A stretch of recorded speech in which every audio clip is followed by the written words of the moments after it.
So you want to be a game designer. You spend years playing and obsessing over your favorite games. Maybe you've even fingered with a game engine or two and made your own janky version of Pong or an Endless Runner. But despite all that, you still might not know exactly what game design actually is.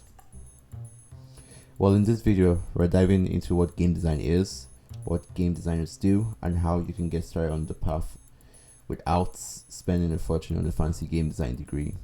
Pro tip, you don't need one. Hey everyone, welcome back to the channel. If you're new here, I'm Excel Pebble, a game developer and designer with experience in both indie and AAA games.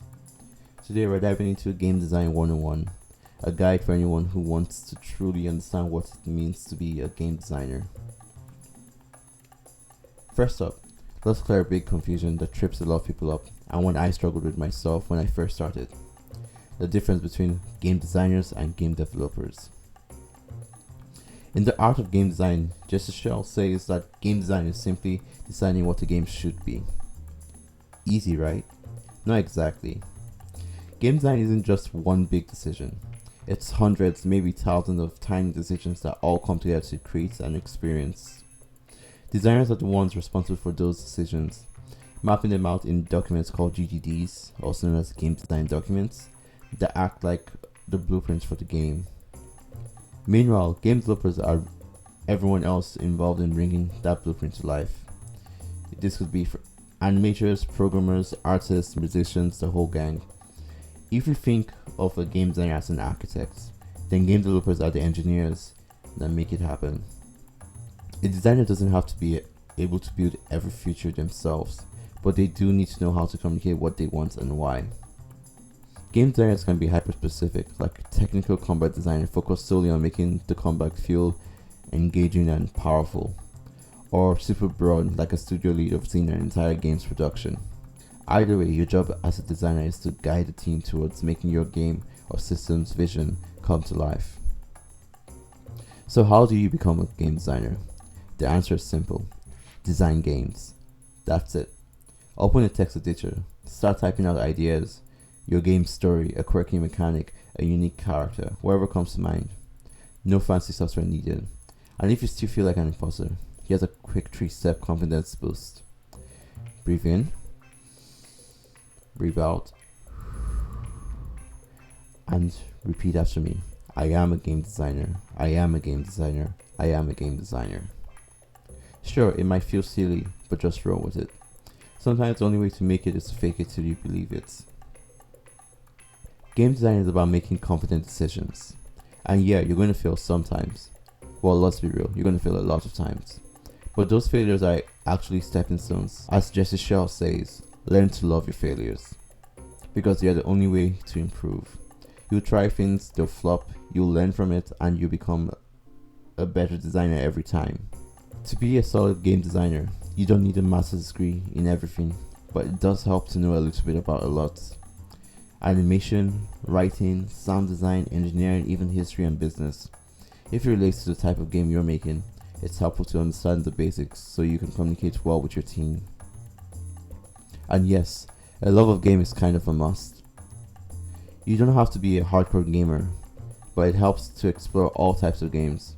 Every game can teach you something new, even if you only play it for a few minutes. Take notes on what grabs your attention.